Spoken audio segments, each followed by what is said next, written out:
Chapter 22, A Warm Wind. And so Wilbur came home to his beloved manure pile in the barn cellar. His was a strange homecoming. Around his neck, he wore a Medal of Honor. In his mouth, he held a sack of spider's eggs.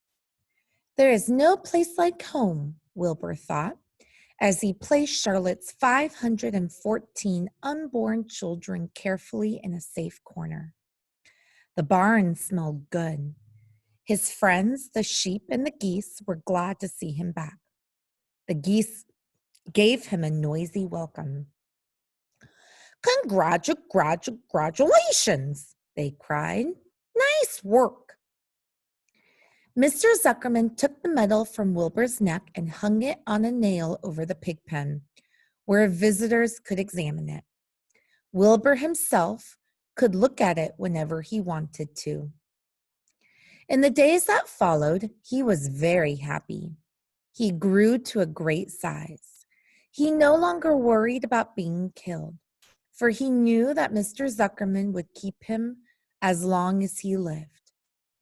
Wilbur often thought of Charlotte. A few strands of her old web still hung in the doorway. Every day, Wilbur would stand and look at the torn, empty web, and a lump would come to his throat. No one had ever had such a friend, so affectionate, so loyal, and so skillful. The autumn days grew shorter. Lurvy brought the squashes and pumpkins in from the garden and piled them on the barn floor where they wouldn't get nipped on frosty nights. The maples and birches turned bright colors and the wind shook them and they dropped their leaves one by one to the ground. Under the wild apple trees in the pasture, the red little apples lay thick on the ground, and the sheep gnawed them, and the geese gnawed them, and the foxes came in the night and sniffed them. One evening, just before Christmas, snow began falling. It covered house and barn and fields and woods. Wilbur had never seen snow before. When morning came, he went out and plowed the drifts in his yard for the fun of it. Fern and Avery arrived, dragging a sled. They coasted down the lane and out into the frozen pond in the pasture.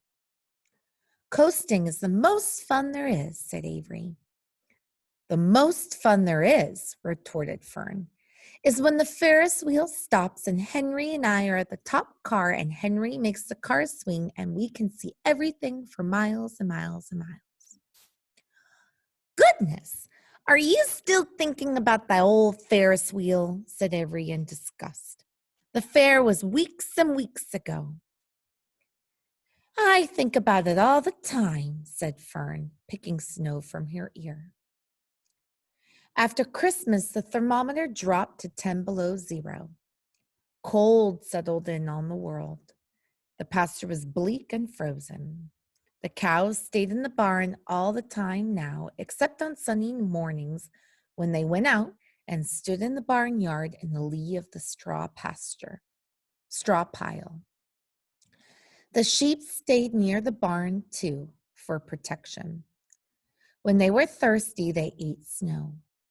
The geese hung around the barnyard the way boys hang around a drugstore, and Mr. Zuckerman fed them corn and turnips to keep them cheerful. Many, many, many thanks, they always said when they saw food coming. Templeton moved indoors when winter came.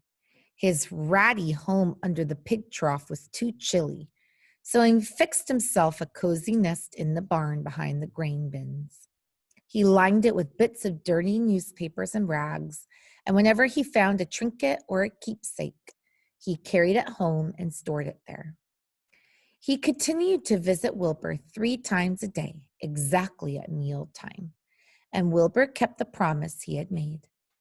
Wilbur let the rat eat first. Then, when Templeton couldn't hold another mouthful, Wilbur would eat. As a result of overeating, Templeton grew bigger and fatter than any rat you saw. He was gigantic. He was as big as a young woodchuck. The old sheep spoke to him about his size one day. You would live longer, said the old sheep, if you ate less. Who wants to live forever? Sneered the rat. I am naturally a heavy eater, and I get untold satisfactions from the pleasures of the feast. He patted his stomach, grinned at the sheep, and crept upstairs to lie down. All winter, Wilbur watched over Charlotte's egg sack as though he were guarding his own children. He had scooped out a special place in the manure for the sack next to the board fence. On very cold nights, he would lay so that his breath would warm it. For Wilbur, nothing in life was so important as a small round object. Nothing else mattered. Patiently, he awaited the end of winter and the coming of the little spiders. Life is always a rich and steady time when you are waiting for something to happen or to hatch. The winter ended at last. I heard the frogs today, said the old sheep one evening.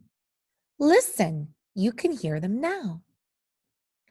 Wilbur stood still and cocked his ears. From the pond in the shrill chorus came the voices of hundreds of little frogs. Springtime, said the old sheep thoughtfully. Another spring. As she walked away, Wilbur saw a new lamb following her. It was only a few hours old. The snows melted and ran away. The streams and ditches bubbled and chattered with rushing water. A sparrow with a streaky breast arrived and sang. The lights strengthened. The mornings came closer. Almost every morning there was another lamb in the sheepfold. The goose was sitting on 9 eggs. The sky seemed wider and a warm wind blew.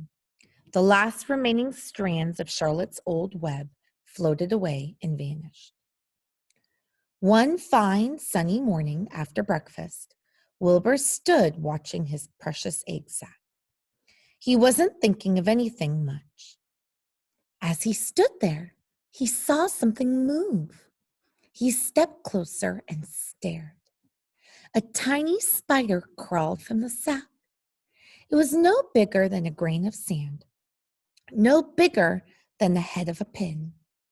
Its body was gray with a black stripe underneath. Its legs were gray and tan. It looked just like Charlotte. Wilbur trembled all over when he saw it. The little spider waved at him. Then Wilbur looked more closely. 2 more little spiders crawled out and waved.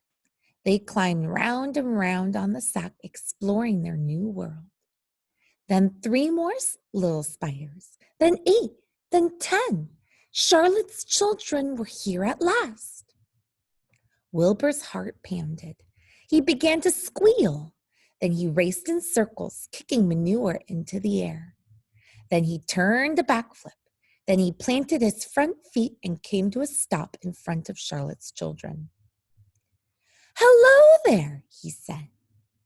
The first spider said hello, but its voice was so small Wilbur couldn't hear it.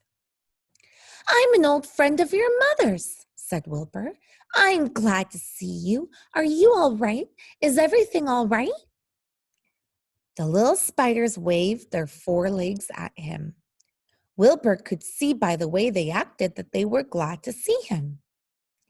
Is there anything I can get you? Is there anything you need? The young spiders just waved. For several days and several nights, they crawled here and there, up and down, around and about, waving at Wilbur, trailing tiny drag lines behind them and exploring their new home. There were dozens and dozens of them. Wilbur couldn't count them, but he knew that he had a great many new friends. They grew quite rapidly. Soon, each was as big as a baby shop. They made tiny webs near the sack. Then came a quiet morning when Mr. Zuckerman opened a door on the north side. A warm draft of rising air blew softly through the barn cellar. The air smelled of the damp earth, of the spruce woods, of the sweet springtime. The baby spiders felt the warm updraft. One spider climbed to the top of the fence. Then it did something that came as a great surprise to Wilbur. The spider stood on its head, pointed its spinnerets in the air, and let loose a cloud of fine silk. The silk formed a balloon. As Wilbur watched, the spider let go of the fence and rose into the air. "Goodbye," it said as it sailed through the doorway. "Wait a minute," screamed Wilbur. "Where do you think you're going?" But the spider was already out of sight. Then another baby spider crawled to the top of the fence, stood on its head, made a balloon, and sailed away. Then another spider, then another. The air was soon filled with tiny balloons, each balloon carrying a spider. Wilbur was frantic. Charlotte's babies were disappearing at a great rate. "Come back, children," he cried. "Goodbye," they called. "Goodbye, goodbye." At last, one little spider took time enough to stop and talk to Wilbur before making its balloon. "We're leaving here on the warm updraft. This is our moment for setting forth. We are aeronauts and we are going out into the world to make webs for ourselves." "But where?" asked Wilbur. "Wherever the wind takes us. High, low, near, far, east, west, north, south. We take to the breeze. We go as we please." "Are all of you going?" asked Wilbur. "You can't all go. I would be left alone with no friends. Your mother wouldn't want that to happen, I'm sure." The air was now so full of balloonists that the barn cellar looked almost as though a mist had gathered. Balloons by the dozens were rising, circling, and drifting away through the door, sailing off on the gentle wind. Cries of "Goodbye, goodbye" came weakly to Wilbur's ears. He couldn't bear to watch any more. In sorrow, he sank to the ground and closed his eyes. This seemed like the end of the world, to be deserted by Charlotte's children. Wilbur cried himself to sleep. When he woke, it was late afternoon. He looked at the egg sack. It was empty. He looked into the air. The balloonists were gone. Then he walked drearily to the doorway where Charlotte's web used to be. He was standing there, thinking of her, when he heard a small voice. "Salutations," it said. "I'm up here." "So am I," came another tiny voice. "So am I," said a third voice. "Three of us are staying. We like this place, and we like you." Wilbur looked up. At the top of the doorway, three small webs were being constructed. On each web, working busily, was one of Charlotte's daughters. "Can I take this to mean," asked Wilbur, "that you have definitely decided to live here in the barn cellar and that I am going to have three friends?" "You can indeed," said the spiders. "What are your names, please?" asked Wilbur, trembling with joy. "I'll tell you my name," replied the first little spider, "if you tell me why you're trembling." "I'm trembling with joy," said Wilbur.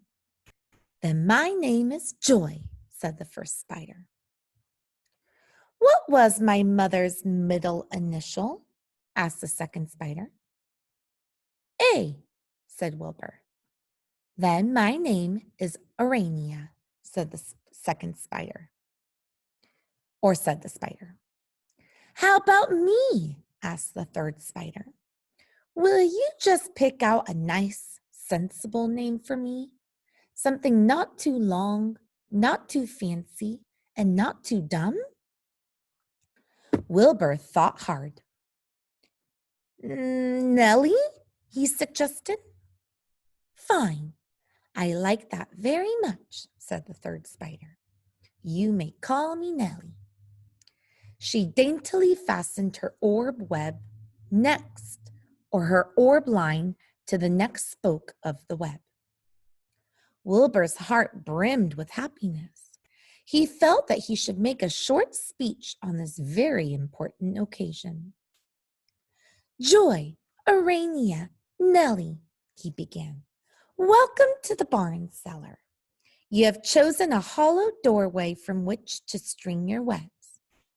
I think it is only fair to tell you that I was devoted to your mother. I owe my very life to her. She was brilliant, beautiful, and loyal to the end. I shall always treasure her memory. To you, her daughters, I pledge my friendship forever and ever. I pledge mine, said Joy.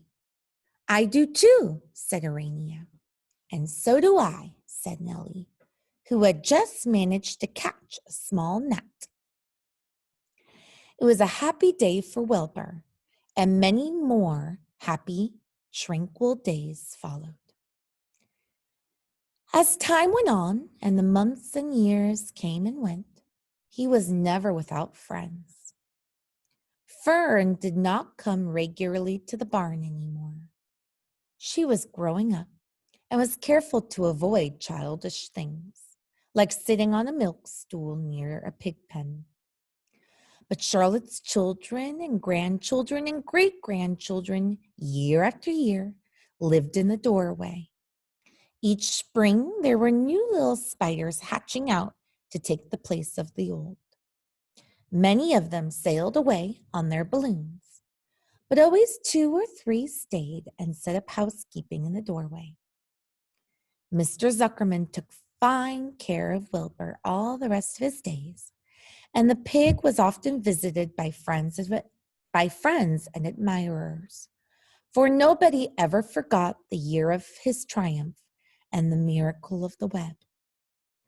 Life in the barn was very good, night and day, winter and summer, spring and fall, dull days and bright days.